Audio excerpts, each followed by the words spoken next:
बात करते हैं कमोडिटी मार्केट की रणनीति बताने के लिए हमारे साथ जुड़ गए हैं केडिया कमोडिटी से Ajay Kedia ji. Ajay ji, thank you so much ET Now Swadesh को समय देने के लिए।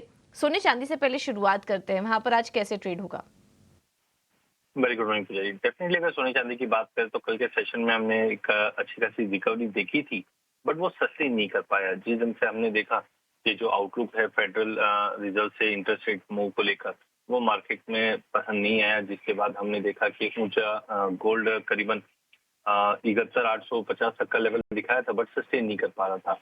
वहीं डॉलर इंडेक्स की अगर बात करें तो डॉलर इंडेक्स इस वक्त आज मॉर्निंग में एक नेगेटिव ट्रेड के साथ ट्रेड कर रहा है, तो ट्रेड में कोई चेंजेस नहीं है। बाय ऑन ड्रॉप की रणनीति ही बना के ट्रेड करना चाहिए, नए कोई इवेंट नहीं है। शुक्रवार को जो डेटा पॉइंट रहेगा, फेड की मिनट्स रहेंगे, अब वो काफी इंपॉर्टेंट रहेगा। तो मुझे लगता है सोने में बाय ऑन ड्रॉप की रणनीति बनाई है, जहाँ पे 71,450 पे लेके चलना चाहिए। 71,200 का स्टॉप लॉस रखिए।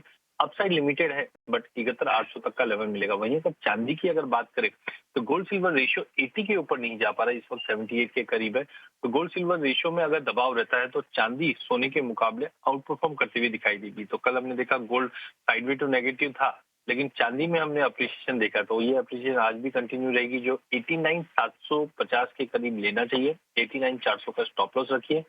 अपसाइड लिमिटेड है, बट 90,300 तक के लेवल हम चांदी में भी देख पाएंगे। ओके, तो सोने चांदी दोनों में ही तेजी करने की सलाह। सिल्वर में आ, 90,300 के अगले टारगेट्स के लिए आप तेजी करके चल सकते हैं। अजय जी, इसके अलावा कच्चे तेल पर आपका क्या नजरिया बन रहा है? देखिए, कच्चे तेल में दो तीन चीजें जो इम्पैक्ट कर रहा है। सबसे पहले हम देखें, ड्राइविंग सीजन यूएस में चालू है, जो कंटिन्यू कच्चे तेल को सपोर्ट कर रहा है। इनफैक्ट हमने एक रिपोर्ट भी आती हुई देखी है अमेरिकन ऑटोमोबाइल एसोसिएशन में, जहाँ पे यूएस गैसोलीन की डिमांड है अपने पीक पे है, जिसकी वजह से अब तक मार्केट कंटिन्यू सपोर्टेड था।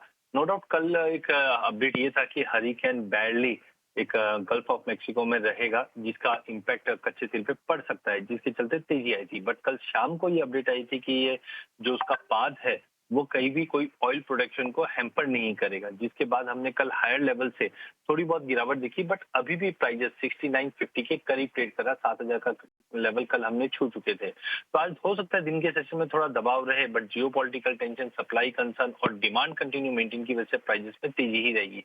तो 6,900 पे लेके चलना है, 6,830 का स्टॉप लॉस लगाना है। 7,020 तक के टारगेट हम कच्चे तेल में देख पाएंगे। ठीक है। और अजय जी, बेस मेटल्स में क्या करें? देखिए, पूरे बेस मेटल पैक के अंदर कल हमने शानदार रिकवरी कॉपर में आती हुई देखी। Copper at one point of time हमने देखा कि 850 का लेवल भी क्रॉस कर गया था। थोड़ा हायर लेवल से हमने पुल बैक जरूर आते हुए देखा है, बट फंडामेंटल मुझे लगता है कि स्लोली एंड स्टडीली पॉजिटिव होते जा रहा है। तो कॉपर और जिंक, ये दोनों कमोडिटी में मुझे लगता है कि अगले 2-3 सेशन में अच्छी खासी रिकवरी बनते हुए दिखाई देगी। उसी को देखते हुए कॉपर को आज 845 के करीब लेना है, 841 का स्टॉप लॉस लेना है। टारगेट 851 का रहेगा। वहीं जिंक के अंदर भी हमने देखा कि जो सरप्लस कम हुआ है, उसका एक सपोर्ट जरूर मिल रहा है। नो डाउट 270 का लेवल नहीं तोड़ पा रहा है, बट कंसोलिडेशन जोन में ही है। तो 265 पे लेंगे, 262 का स्टॉप लॉस रखेंगे, 269 का टारगेट रखेंगे। ठीक है, तो आज सभी स्पेस में तेजी करने की सलाह है। गोल्ड, सिल्वर, क्रूड, यहाँ पर भी आप बाइंग करके चलिए। और बेस मेटल्स में कॉपर और जिंक अच्छे नजर आ रहे हैं ट्रेड के लिए। तो यहाँ पर आप लॉन्ग साइड ट्रेड ले सकते हैं। कॉपर में 851 के टारगेट के लिए, जिंक में 269 के टारगेट के लिए आप तेजी करके चल सकते हैं।